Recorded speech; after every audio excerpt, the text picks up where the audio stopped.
Detail से जानना का प्रयास करेंगे। किस समस्या के लिए दान करना चाहिए, दान का अर्थ क्या है, दान क्यों करें, कब करें, किसे करना चाहिए, किसे नहीं करना चाहिए दान, किस ग्रह के खराब होने पर क्या दान करना चाहिए, ये सारी बातें आज करेंगे। पर पहले एक प्रश्न मैं जानना चाहता हूं आपसे, उसका उत्तर। शिव महादेव, शिव का अर्थ क्या होता है, ये है आज की बात। पता कि इसका अर्थ सोचिएगा, शिव का अर्थ क्या होता है, अपने परिवार में उसकी चर्चा जरूर करिएगा, बाद में इसका जवाब ढूंढने की कोशिश की जाएगी। फिलहाल दान पे चर्चा प्रारंभ करते हैं। सोचिए, क्या आपको शत्रु बहुत परेशान करते हैं? क्या ऋण डेट बरसों बरस से उतर नहीं रहा है? क्या विवाह नहीं हो पा रहा है? क्या वैवाहिक जीवन खराब है? बीमारी जा नहीं रही है? क्या मृत्यु तुल्य कष्ट है? ये वो कुछ खास सवालात हैं जिनके उत्तर में केवल दो ही हल दिए जा सकते हैं। एक तो ईश्वर की आराधना और दूसरा दान। याद रखिएगा, जब भी कोई भी परेशानी लंबे समय से परेशान कर रही हो तो वो आसानी से नहीं जाएगी, क्योंकि वह किसी न किसी गंभीर ऋण दोष के कारण उत्पन्न हुई है।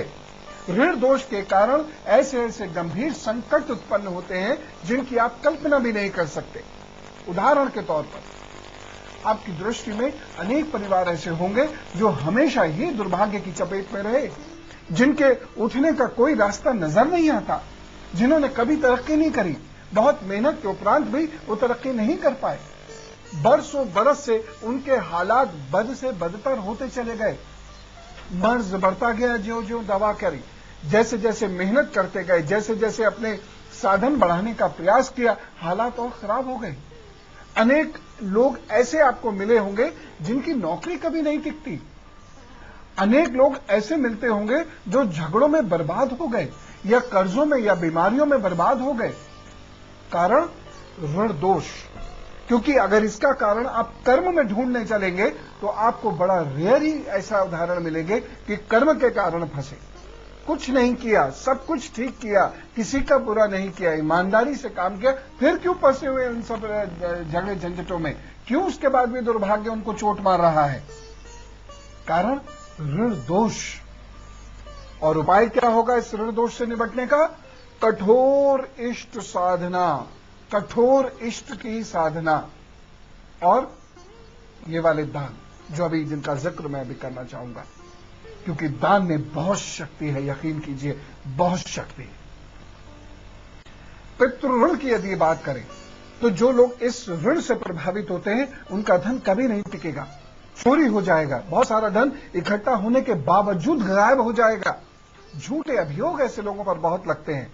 क्या दान करना चाहिए?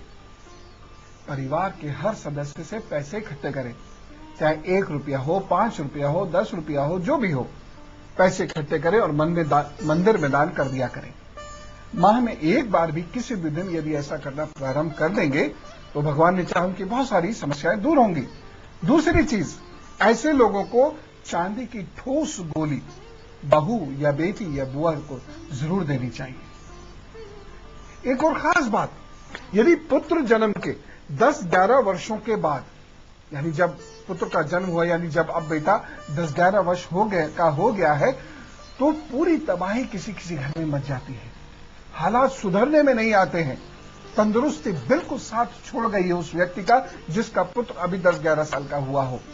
मुंह में ऐसे व्यक्ति के थूक बहुत आने लगा हो जिसका पुत्र अभी 10-11 साल का हुआ हो, तो ये बहुत अच्छे संकेत नहीं है। इसका मतलब कोई बड़ी समस्या हो सकती है, और ऐसे में फिर एक बार दान कल्याण करेगा। घर के सभी लोग मिलकर सप्तनाज, 7 नाजे होते हैं, 7 ग्रेन, 7 काइंड्स ऑफ ग्रेन्स, सप्तनाज रविवार को किसी गरीब को दिया करें। और सुनिए, यदि संपत्ति बिकती चली जा रही हो, पैतृक संपत्ति, खूब सारी संपत्ति थी, बिकती चली जा रही है, धन रुक के राजी नहीं है, कपड़ों में बहुत जल्दी जल्दी छेद हो जाते हैं, नौकरियों में तेजी से बदलाव होता है, कहीं स्टेबिलिटी नहीं आती, नौकरी करते हैं लेकिन पैसा पूरा नहीं मिल पाता है, फिर नौकरी चेंज भी हो जाती है, क्रोध अचानक से बहुत बढ़ गया हो, तो निम्न दान आपको बचा सकते हैं। दान क्या होगा? घर के सभी सदस्य मिलकर नदी में चांदी प्रवाहित किया करें। घर के सारे सदस्य मिलकर नदी में चांदी प्रवाहित किया करें। माह में एक बार भी कर देंगे तो बहुत अच्छा रहेगा। और चांदी, छोटा सा चांदी का इतना सा भी टुकड़ा, प्रतीक होना चाहिए चांदी, इतना सा टुकड़ा भी कार्य करेगा। यदि हर मंगल काम के पूर्व, हर मंगल कार्य मतलब जैसे शादी, बारात, घर का बनना, यानी जो भी अच्छे काम होते हैं, यदि हर मंगल कार्य से पहले घर में किसी न किसी को गंभीर बीमारी झेलनी पड़े या मृत्यु झेलनी पड़ जाए